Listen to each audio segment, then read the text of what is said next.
Welcome back to the Sound for More channel. Today I have the pleasure to actually introduce you to Drumazon 2 from D16 Group.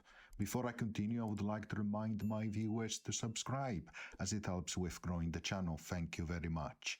Okay, first of all, if you like that Roland 909 sound, well, this application is for you, and it's a fantastic emulation. First of all, as you can see, is available as audio unit. If you go under audio unit inside Ableton Live, you can see under D16 Group you find Drumazon 2. Additionally, you can have it available as also VST, as you can see, Drumazon 2 there, and also of course VST 3, you can see it there.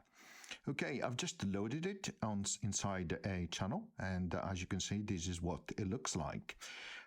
If you find that it is going beyond the screen, well, go to options and go to GUI, change the size to, for example, in my case, 90%. It gives you time to restore that, but if you're okay with that, click OK. And so we have resized the screen or the UI. It's a really well-built, well-made application. It has a concept of synths, which group drum kit, which also group patterns as well. It has its own synth engine. As you can see, there are 11 different drum parts: bass drum, snare drum, rim shot, clap, low tom, mid tom, high tom, etc., etc. And each one, as you can see, you can tweak some of the synth engine. You can change the tuning, the decay, the level, the pitch, the attack, of course, depending on the type of drum part that you have selected. Each one can be muted and solo individually as well.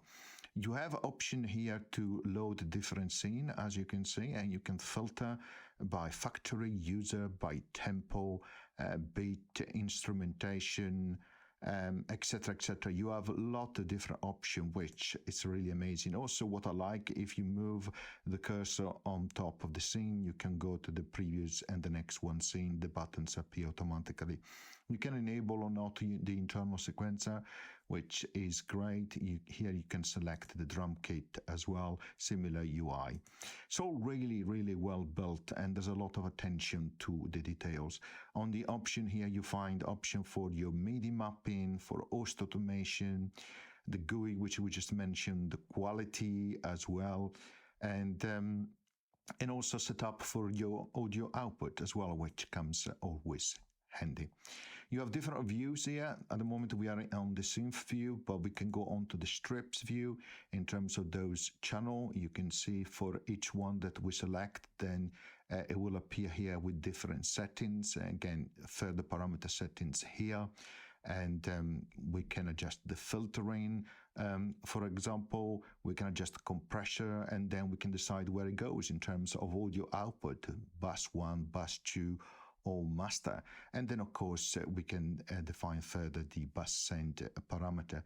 Here you have the master view, which of course you can act on a multi-band compressor and also a limiter as well. And then you also have the concept of triggers for those analogs, a drum machine triggers effect. Here you have the output volume, and then in the middle here you have for bus 1 and bus 2 different slots that you can concatenate between each other or chain between each other. So you can select from EQ, dynamics, distortion, EQ, a filter for both one or the second one.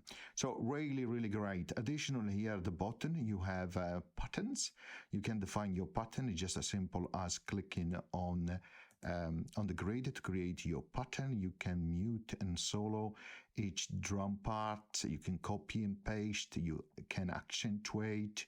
You can decide a different type of velocity, the scale, the length of the pattern, choosing if to load different patterns, etc., etc. And then here on the bottom right, you have also the ability to select banks and patterns per bank. You can start and stop, and you can move between different buttons manually, so that is great for live performance. So this first tutorial is just really a quick introduction, okay, but let's listen to some of the preset, because they're pretty amazing, really.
Okay, there is so much that you can do with Drumazon 2. It's really incredibly well emulated as a 909, and it gives you so much more flexibility.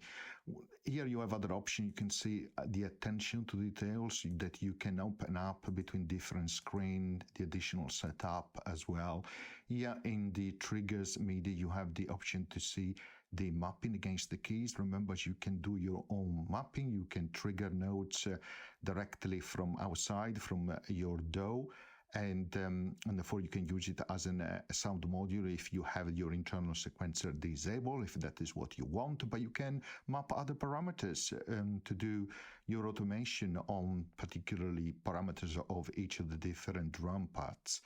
So, and the articulation is phenomenal in terms of the implementation. The sound is absolutely accurate. It's really, really nice. So I'm going to stop here. This was meant just to be an introduction, just an overview, very, very high level overview. It's a fantastic app. I definitely recommend it if you're working on your desktop, your Mac, your PC, etc. It's a fantastic app that you don't want to miss if, of course, you like that 909 type of sound. Okay, I hope you enjoyed, and thank you again to the D16 Group for giving me the opportunity to review it. Thank you. Bye.